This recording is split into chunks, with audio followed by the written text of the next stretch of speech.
Bonjour à toutes et à tous et bienvenue dans cette minute coaching très spéciale. Je suis avec Elodie, comment tu vas? Très bien, merci. Qui est venue me voir pour me poser ces questions. Ce sont les minutes coaching interactives et j'adore. Alors, quelle est la question que toi tu avais en tête par rapport à ton parcours de vie, par rapport à tes situations sentimentales? Alors la question que du coup j'aurais voulu te poser, c'est comment se protéger ou contrer entre guillemets quelqu'un qui est toxique, qui peut être toxique dans notre vie. Alors, est-ce que tu penses à une personne en particulier dans ton quotidien ou pas? Oui. D'accord. Cette personne-là, vous avez été en relation ensemble? Oui. Est-ce que vous avez un ou des enfants ensemble? Oui. D'accord, ok. Alors, ce qui se passe dans ce genre de situation, c'est très compliqué parce que, effectivement, aujourd'hui, on peut avoir des enfants avec une personne qui est toxique. Donc, le premier conseil que j'aurais donné, c'était de fuir.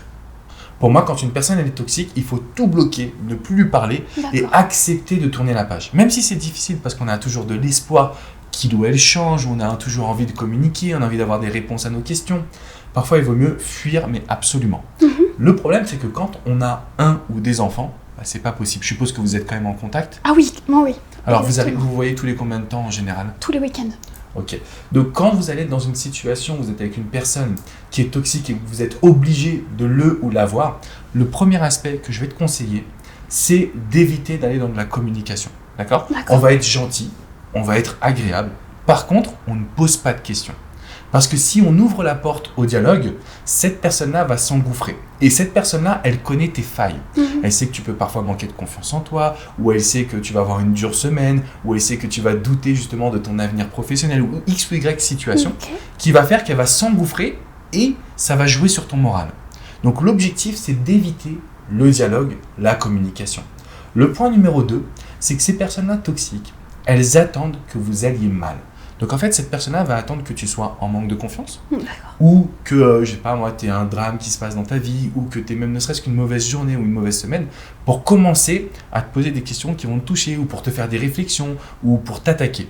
L'objectif que vous devez avoir, c'est toujours de rester souriante et souriant. D'accord ? Donc quand tu vas être en face de cette personne, je veux que tu te répètes qu'elle ne t'atteint plus. Je veux que tu te répètes vraiment dans ton esprit que aujourd'hui j'ai le contrôle.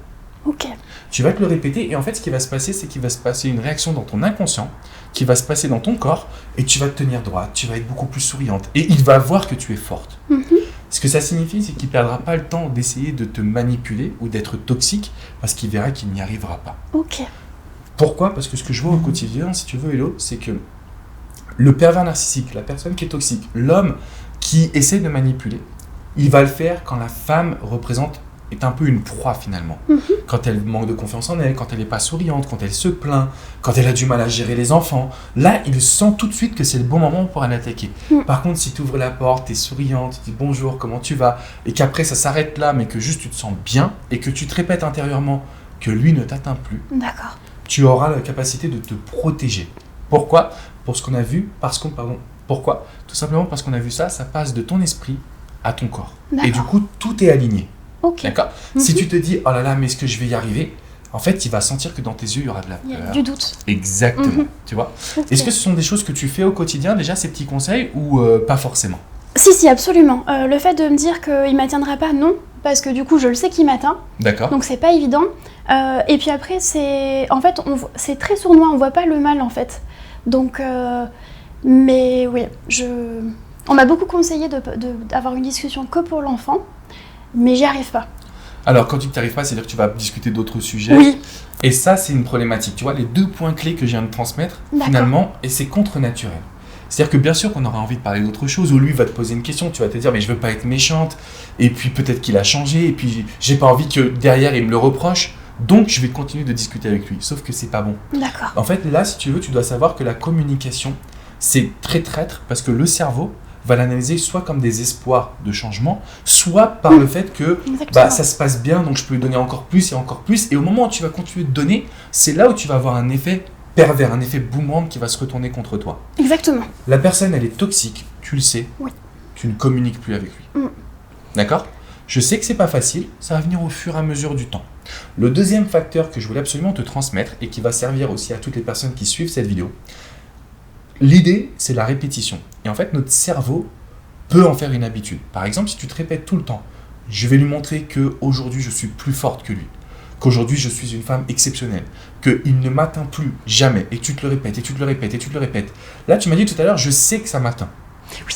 Et bien, si tu te répètes que ça t'atteint plus, au bout d'un certain temps, en général c'est entre 3 et 6 semaines, ton cerveau va prendre en fait le fait que non, en fait il m'atteint vraiment plus. Okay. Non, en fait je peux vraiment lui dire, bah écoute, désolé, je suis occupé, et fermer la porte. Tu vois. Mais pour ça, c'est une question d'habitude. Il faut pas aller trop vite, il faut prendre son temps, mais il faut répéter les phrases positives. Okay. D'accord. Donc ça, c'est vraiment quelque chose que je te conseillerais de mettre en place et de t'autoriser à t'écouter.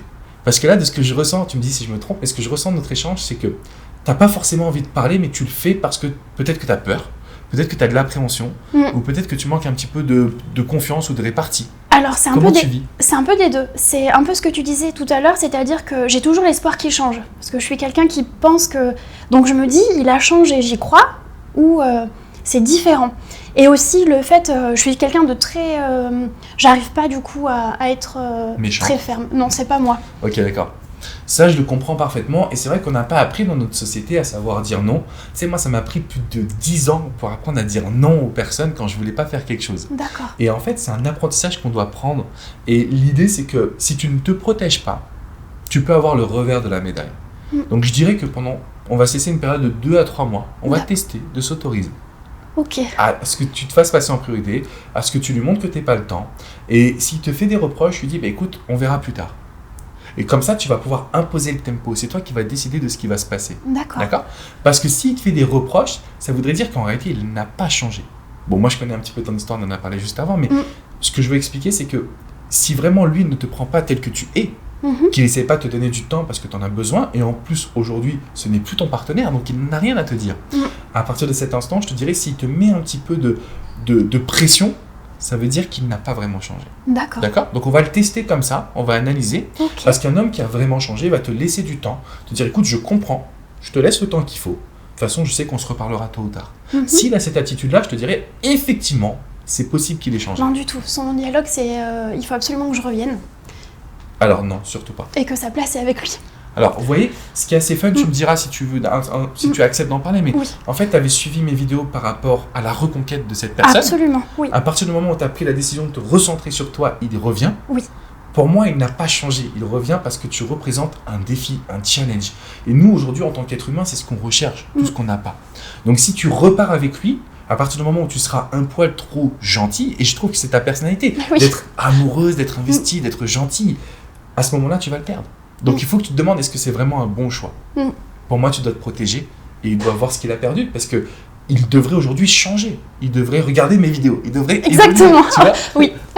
Mais pour l'instant, voilà, je te dirais de faire un petit peu attention à tout ça. Ok, merci. Ça te va? Ouais, très bien, merci. Nickel. Bah écoutez, j'espère que vous avez apprécié cette petite minute coaching. N'hésitez pas à laisser vos commentaires juste en dessous, je me ferai un grand plaisir d'y répondre. Un petit pouce bleu, abonnez-vous à cette chaîne. Hello, je voulais vraiment te remercier. Ça m'a fait très plaisir de faire cette vidéo. Je pense que c'est un sujet qui est hyper important parce que très souvent l'ex revient quand nous on commence à tourner la page. Il faut qu'il ait changé, sinon vous devez le fuir. Et surtout, écoutez-vous. Ne laissez jamais une personne vous mettre un petit peu de pression parce que même si c'est pas dans votre nature, on peut le changer. Je l'ai fait. Je vais le faire avec toi, Hello, et vous allez voir, on peut le faire aussi ensemble parce que ça vous change la vie de laisser les personnes toxiques de côté. Les bonnes personnes, vous les connaissez, vous les côtoyez et c'est ok. Le reste, il faut les mettre de côté, il faut l'accepter en tout cas. Je vous dis à très bientôt les amis, encore une fois merci Hello. Merci. Ciao ciao.